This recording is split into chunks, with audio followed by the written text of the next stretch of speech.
Johnny Wonder, Director of Original Content for GolfWRX.com. I am here in Liberty Hill, Texas with Mr. David Edel. Thank you for having us, sir. Thanks for coming by. We're going to talk about something very personal and mildly terrifying in my game, which is my putting stroke. And we're going to go through David's fitting system here and see if he's got the magic sauce to make it all better.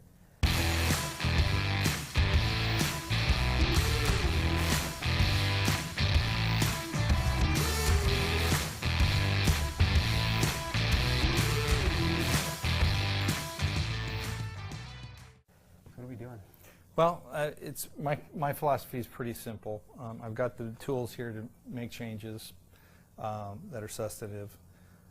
My job is to do two things: make what you see real be real, and what you feel to be real, right? And a putter's two things: it's an alignment system and it's a motion system. So you're going to move it back and forth. It's going to produce a ball speed, and it should hopefully aim, right? And then there's some other factors we can talk about that I think are hurting people that are out there. So it all breaks down. I look at putting real simply. My teacher, Ben Doyle, he said, boil it down to the essence of it all. And I call it the triad, basically a triangle: aim, path, and speed, each side of the triangle. Everybody's got a triangle, and some of them are really narrow on one side and really long on the others. So what we want is to have a concept of, our aim being really clean, our path being clean, and our speed being clean. That would be a real nice equidistant triangle going on. And inside of it's a decision model. What do I do with it? That would be green reading. So I always explain it to everybody when I do a fit. So what we can, the primer to finding a solution or an understanding with your putting is to understand where you aim, okay? Now, it doesn't necessarily mean that you're going to hit the ball with that perfect aim every time, but it starts you off in a good position, right? So if we can base the value of the putter's shape and lines and hosel type lie angles, then we can find an aim pattern that will be substantive. It'll be yours. It's based on perception.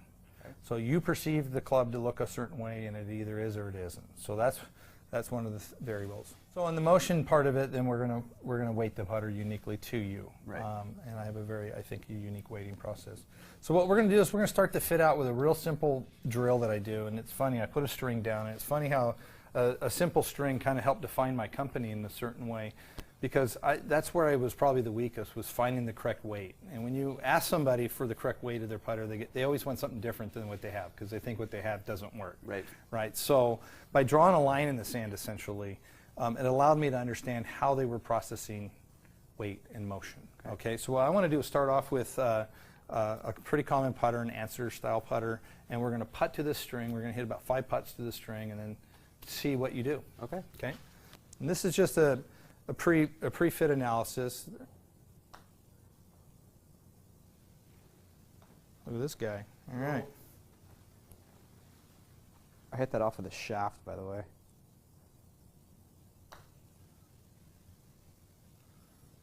This guy's got some pretty decent speed.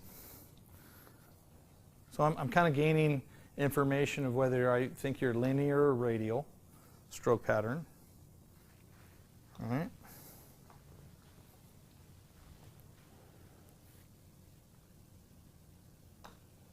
Oh gosh. So is this the style of putter you play currently? Okay. Make the ball white. So when you think you're aimed at the target, I'm going to pull the ball away and see where you aim. Okay. Feel good? Yep. All right. So it's not bad. Pretty good. Okay. Right. And it kind of, you have a pretty good stroke. You have a fairly good distance control. But so we get a lot of people that are aiming over here. Okay. Right. And we'll get a lot over here. Right. So when someone aims left, the left's not the problem. If in that condition I put the putter in a certain position, what I would call ideal, what does that putter look like to you? Closed. That looks closed to you. Yeah. Like, it's just a relation between the shaft, and it almost feels like I'm... But does that look right aiming or closed? So if I put you in what I would deem a really cherry loft, because we're not just, aim isn't just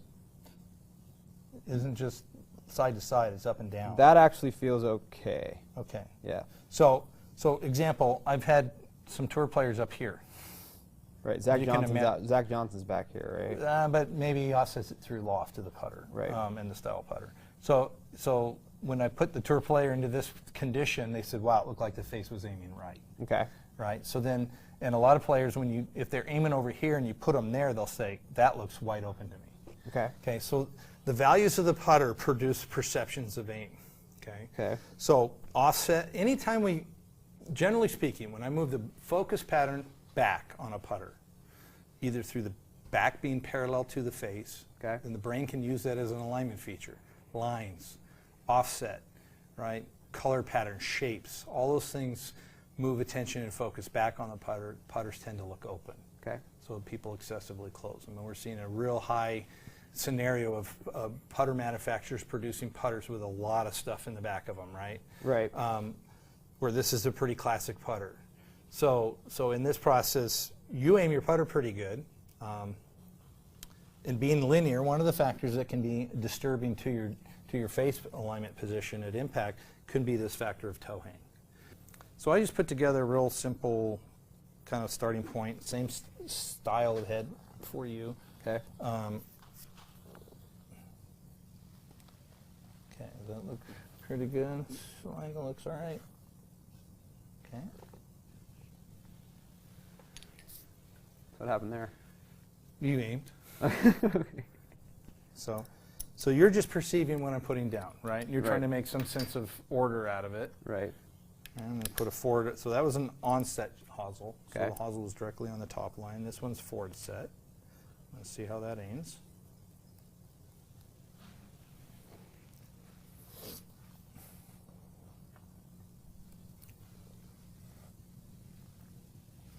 Quite a bit higher. Yep. Lie angle didn't change, nothing changed, just the hosel. So you ended up leaning that back more. Okay. Because it looked more open. Right. Essentially. So lean patterns actually are avoidance of a name value. Okay. Right. So nothing changed in anything other than you went, I got to lean that back more to make it look square. Gotcha. Okay. So a tour player that I've worked with, he was aiming right up to where the Edel is, which is about 11 degrees of effective loft. Had to lean the handle back to make the putter look square. So they were you were closing the putter by handle lean. Interesting. That's essentially what you did. Okay. So essentially I'm getting the bias, the information in your reaction to, we need to move your focus forward. Okay. Okay? Okay. So now that's a different hosel, right? Yep. Yeah, it's called a back set. So it's slightly back set. Same lie angle, same loft. Look at Right on the that. money. Right on the money. So that's pretty cool, isn't it? Yeah, it is pretty cool. Yeah. Like I mean, literally, I'm not changed. I haven't changed anything. Just grabbing it. And No, you're making it look square to you. Right. So by me moving the hosel back, that progressed the face forward, which ultimately gave you amazing. And that's if that's launching or that's going to be it. That's perfect. Okay. That's about 2.5 degrees of loft right there. Gotcha. Okay. Right? 2 to 2.5. Right. So we would see launch angles probably if you were to put it like, let's say, on a TrackMan and with the new feature where it's showing launch angle, or a Quintic that would show the ball. Okay. So if you stand in there too long, then step out. Well, yeah, I'm like kind of step out, step in. So we won't dwell too much into this variable, but it's pretty. I'm liking what's happening with the loft. okay. All right. So I'm going to start monkeying with head shape. Okay. So at 3 hosels, I just found the right hosel, essentially. May not be something you would buy off the rack, but if we can validate why it has a value of good or bad to you, you'd say, well, it's... Wait, I mean, it's for me. It's I play an answer style head because that's just what You grew up with. I grew up with. Yeah. It's just what I'm used to playing. Yeah. With no real knowledge of the why. It's just this is just what I couldn't articulate why I like it. I should be able to, but I can't. Well, we often assimilate what we like over time by what other players play. We go, oh, that's a cool looking That putter. looks cool, yeah. Yeah. So that went even lower with a different head, Wow. right? Okay. So that went lower and left. Yep. And I'm just going to throw a mallet in there, show everybody what it does.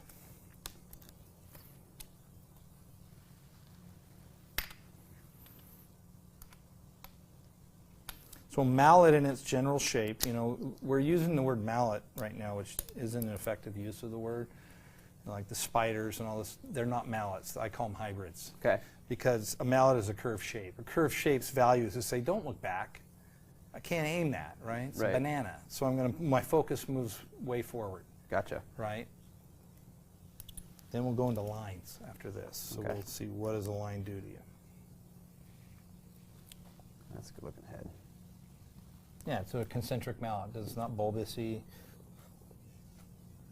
That one even a little bit lower. So getting your focus more forward, it dropped your loft. Isn't that crazy? Yeah. So you changed the lean angle because of the focus pattern. Which if you're playing like lightning fast greens, that height would be pretty good. Okay. Right? What's the reasoning for that? Just skid. Okay. Yeah, you're going to get truer roll out of a little lower loft and the lower greens. And, okay.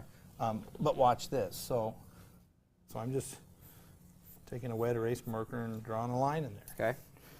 Haven't changed a thing to the putter. Nope.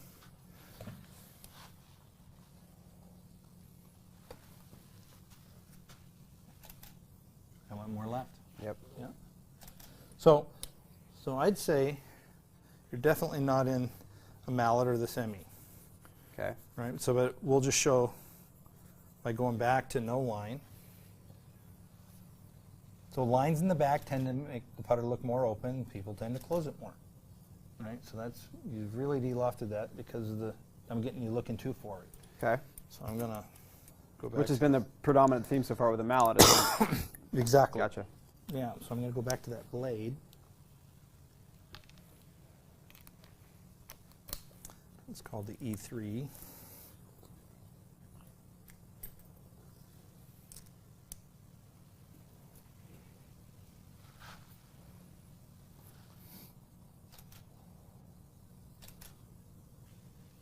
Yep. Pretty much the same every time. Now, yep. So there's several philosophies in how to evaluate motion, right? Right. A lot of people will use a SAM lab and use that as a diagnostic. So I just put 75 grams down the. Okay. Not that the result wasn't, but I'm watching the cadence of your stroke. Okay, so that came up a little short, so I would just raise the weight a little. Okay. Yeah, I think my tendency, and I don't know my stroke that well, I should, but I don't. My tendency is to kind of peel it inside and try to almost like, that's why I think I hit everything off the toe when I'm putting bad anyway. I think that was off the toe. So one of the factors that we're dealing with here is that's toe up. Okay. Right, so when you put it on the inclined plane, you see how it doesn't want to rotate? Yep. Where a toe hangy putter, or even a spiderish type putter or whatever, with all this geometry in the back, that the torque value of your putter could have a significant influence. I'm using Biomech right now as my evaluation tool. Okay. I can show you guys it. It's probably one of the cooler technologies I've seen in a long, long time. Okay. It's a putter analysis sensor. It blows anything away. It's like for $300. It's a SAM Lab, Quintic, all in the same thing. Wow. Yeah, it's pretty badass. So I'm gonna try splitting some weight. So when we put weight down the shaft, we're producing the semblance of head weight without putting it in the head. Okay. Right. Linear players tend to not like, head weight. They like to feel balance. They feel the overall weight of the putter. Right. Right, because they're pushing against the handle, even though they're.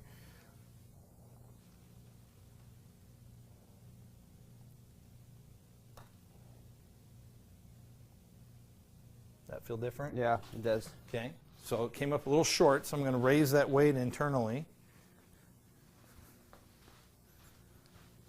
So everybody has a weight setting.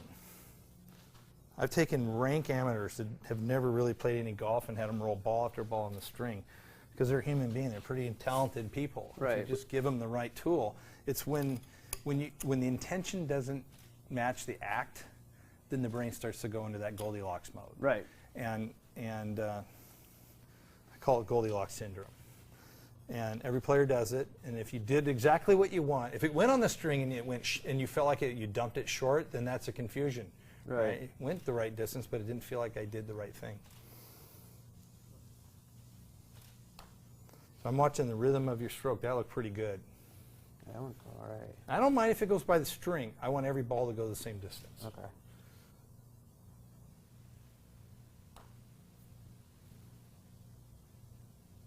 it's. I will say this, like whatever that combination is, even though, yeah, truth be told, it still feels light. Like the putter still feels light to me. Just because I'm used to the big counterweight. The big counterweight. Yeah. But the problem is, I think putters are way too heavy, and when you go to counterweight in a putter, they tend to go heavy in the head too. Right. Which I think is the absolute wrong direction to go with. There's nothing your body wants to do that needs to perform more effort than it needs to perform an act.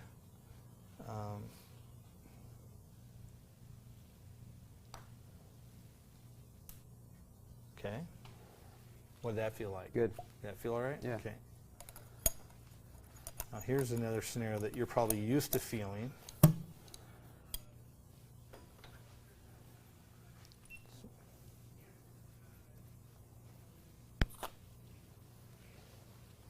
Yeah.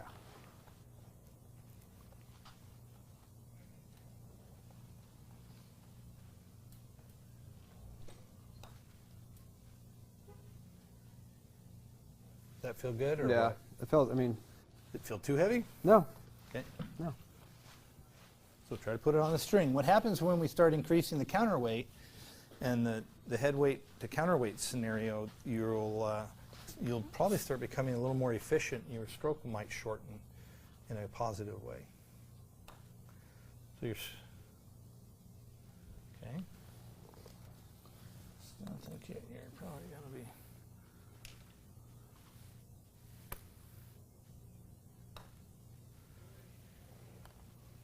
Now you're hitting it farther because the counterweight's too heavy. Right. Because it's taking more effort to. No, it's taking less effort. But a heavier. You're using the same, what you think you need to do, Right. with something that's lighter. Gotcha. Right. Okay. Now watch this. So this freaks people out. I've done it to a couple tour players when they think they need heavier and then you go lighter in the head. Right. And what you're doing by making the head lighter is you're speeding the backswing motion up so the forward can be a lot more neutral. Okay. So when you see it going back slow and you see this over acceleration, the head's too heavy. Right? So you're controlling cadence with weight in a linear player. So you just made the head lighter. Made the head 6 grams lighter. Okay. Oh wow. Like that was that was noticeably different. Yeah. The feel. In Yeah. a good way, right? Yeah. Well, just I can only put it in my own words, obviously. But so, what he gave me before he took the weight out of it. On the way back, I can notice my stroke. Like I know my stroke well enough. I typically don't feel the putter head all that much until I'm out here. It's a lag pressure. Right. That's the problem. You don't want your putter head to be a lag pressure, especially for a linear player. It needs to be more of a direct drive. But for this, I could just feel the putter head. I can feel it swing. Yeah. Back here, which I Good. usually don't. Usually it's Yeah. just like, and then I can feel it. Yeah. But Where this- you would really notice this if we had the ability to hit a 50-footer uphill. Right. Right, where you're like, that's where a lot of people go, it feels a little light, and you go, well, let's hit some 50-footers, and then they Right. hit them, and they're like, oh my God. I mean, it's like night and day, my ability to hit my speeds. Right, so this weight will allow you to be more efficient. Right, you won't need as long a stroke. You won't need as much motion to hit a putt. It just swings easier. Yeah. Like it just, in layman's terms, it just swings a lot easier for me Yep. at that weight. Okay, that's interesting. Yeah, my partner has a really distinct yip. It looks like he hooks a trout right at impact. Right. And I built him a putter. Here, I'll show you this putter here. So this is the putter that got rid of his yip. Oh my God. The yip-proof putter? Light's the new heavy, Is it really in my really opinion. light, Sean? Yeah, it's 230. Here, let me grab a ball. My mentor, Roberto DiVincenzo, I have a putter, a backup putter of his over there. The gram weight of that Ray Cook was 260. How do you make it that light? That's aluminum versus steel. Huh? That's got 200 grams of weight. It's got 200 grams of weight in the handle, though. So for him, his yip came from his indecision to how hard to hit it. So having it lighter, he had plenty of speed. You know, that's why drivers hit it the farthest, because they're the lightest club. Well, they this move the fastest. So he had he had ample speed. It'd be like a car with no weight, all carbon fiber, big engine, right? It can accelerate faster, and it can also decelerate faster. So just hit a putt with it. Feels like unique. It's a weird feeling, but once you realize that you don't want to fall through, it's more of a braking motion as you hit it. Like it feels like you flipped like you took a club head and just flipped it over, and you're swinging the shaft. Exactly. This is what it feels like.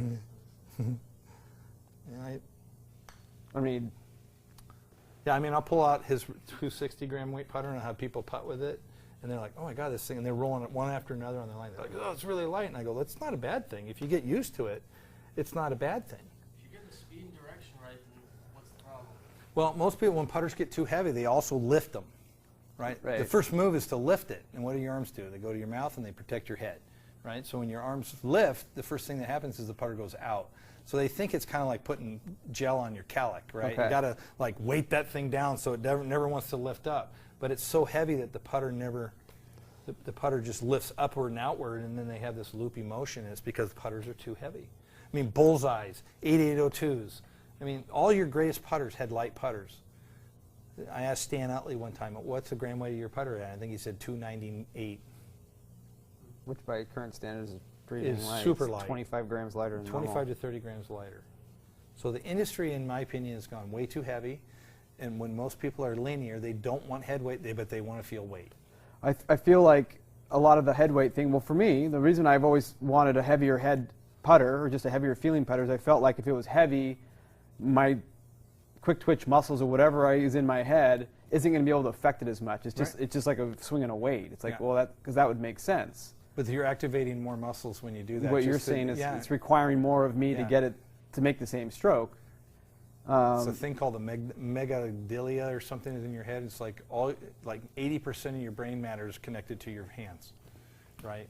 So when you make it to where acceleration and touch, this is just, it may feel light, but if you practiced with it, you know, a lot of people come to me and say, "Man, I went and putted, and I putted like a madman with that crazy pink putter." Yeah, right? this Made out of thing. plastic. Yeah, and they're just blown away by how their speed control is amazing, and then they'll bring theirs to the same place and they'll putt with it, and they're like, "Man, I'm so much better."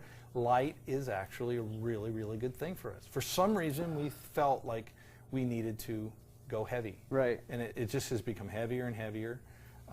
Certain people got famous by taking another putter and making it a lot heavier and machining it, and it became, you know, taking that answer style putter and turning it into a heavier version of it, and then it created this cycle of going to heavier is better, heavier is better. When actually your putter is heavy. This grip is a 100-gram grip with 90 grams of counterweight in it. Right? That's heavy. And torque balance, the toe up scenario, and even though my putters, they can, you know, people can shoot it apart that they're not 100% torque balanced, right? They're not. I made a putter that's toe up, that's as inert as I can get it without cheating physics. I haven't created a big weird head with where I can put it in the middle and it actually will offset it. Right. Right. So this still looks like a putter, but it has the torque up scenario. And what we're able to do is control that torque value of how much inertia is moving around in that toe. Your putter, if I put this putter on the swing weight scale and your putter, traditionally weighted, same weight, same head weight, this would probably weigh about 5 to 6 swing weights lighter. Wow. Because of the toe up. Right. So it is also, in a motion standpoint, is also feels lighter because it's not, you're not feeling torque, and torque represents itself as mass. Can you talk exactly about what torque balance means? Yeah.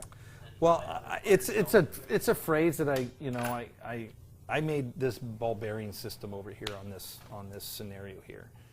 If you know, I had this at the show. So this is set up on a lie angle, and if you see what, you know, see how much that thing's moving around, right? So if I put that style putter and answer style putter, it would hang open. So there's no such thing as toe flow, in my opinion. Toe flow is what we do to it. Right. It's not that the toe releases itself. The toe never releases. So all this, the MOI stuff, all the stuff in the back of the putter is actually counterproductive to the value of what it's professing to be, which is balanced. Right? It's supposed to produce a more solid strike at impact. When in actuality, it's changing where the face position could be. under different rates of acceleration. Right. So these are all ball bearings on here, and you can see how one stays up and the other one doesn't want to do that, right? So in motion, this putter wants to stay square where this one wants to flop open. So MOI, I think, is a really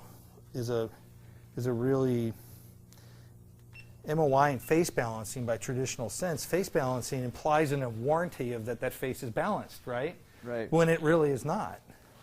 So, because on the inclined plane, if you take an MOI putter and you put it on a vertical, MOI is okay. But when the minute you put it on the inclined plane, it goes whoop, right? Yeah. So, in the linear strokes, the commonality of a linear stroke, which is what most people are, whether they're long, medium, or short, is they change the rate of acceleration. And when you change the rate of acceleration, you're going to create different values of rotation based on the amount of toe hang or MOI that's in the putter. Feels pretty simple to move, doesn't it? Yep.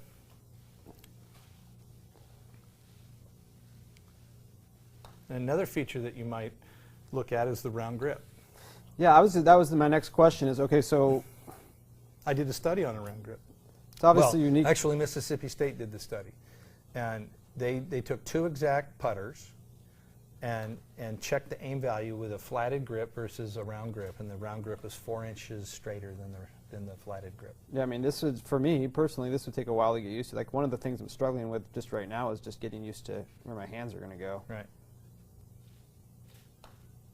But that, to me, that stroke felt solid. Yeah. Yep. That felt solid.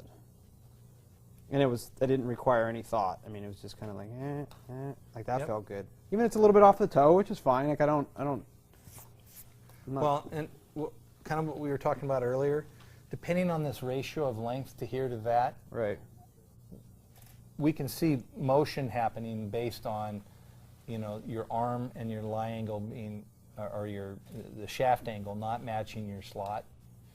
And, you'll see a lot of players that are shoulders plane swingers that have their hands at too flat a lie angle, and then the hands are seeking the same position that the shoulders are in. Which in turn changes the face. Which cause path issues and things like that. And then,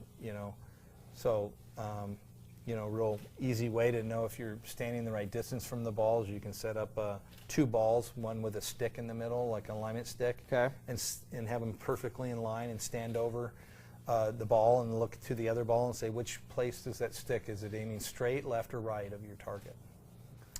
And that's a way to figure out the distance from the ball, and which would dictate the length, and which would ultimately dictate weight. So, okay, so say, for example, you get somebody, so you go through this whole process, and they're looking down at this and just going, okay, I get it, I'm putting better, but can you apply the principles in a head that I would want? So, like, if they go, I'm really just used to an answer head, I want an answer head. Can you? No, this isn't me personally. I'm just right. saying. No, like, I get it quite a bit. In some cases, you're like, I know you're not accustomed to that. Right. I know you probably would say that's not my favorite look I've ever seen in a putter. But it aims like money. The other one you had aimed quite a bit higher. The thing I can't do necessarily is change the weight of that putter unless I hog weight out of it. Right. Right. So it turns into if a putter is, let's say, 13 different categories, and I make each one of those, I've evaluated every one of those categories. Right. Right. And I put the best possible scenario into each one of those. In the end, you just go, this is a better putter. Do you want to play better, or do you want to like what? Yeah. I did a study with MIT, and in the study, in 19 of the 21 metrics, there was a 38% reduction in standard deviation, which they made me redo the study because they don't ever see that. And basically, I was going to quit making putters if I was making sugar pills, right? And in the end, it said that putter fitting is a substantial part of putter performance. Now, in a different scenario, I could go to the classic system if you wanted to be more in a classic fit putter, and we could fit you into that. And then, Yeah, I mean, me personally, like, if I'm coming in here, I want to putt better. Like, yeah, and that's usually what simple. we get. Is we get somebody coming in saying, I just want to be a better putter. You tell me what to do. A lot of the tour players I get here, they're drowning, right? That's why they came to me, right? Because they're, I wasn't paying them or anything like that, but they're like, hey, let's put a finger on it, and You know, and for example, you could probably do well with the brick.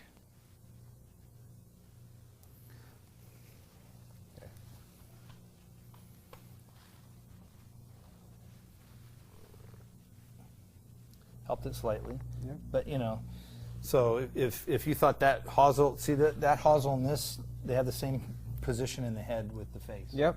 Right. So that's what the brick does. Is it?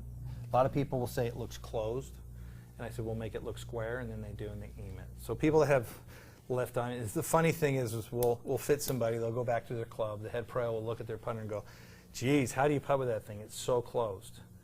Right. He probably would fit into that putter. Because if he saw that looking close, he would probably say, I need to forward press that to make it look, and that's why the loft drops and the aim goes more right. So like it looks close to him, right? But they go, oh, I would never put it, and then they come back and say, oh, my pro said the putter's closed. And I put it down, and they aim it dead straight, and they go, what's he talking about? And it doesn't look close to you, does it? And you're like, So this would be, if I was right on the money, yeah. that's right on the money. So Mhm. that's basically the hand position that I don't want to be in. Yeah.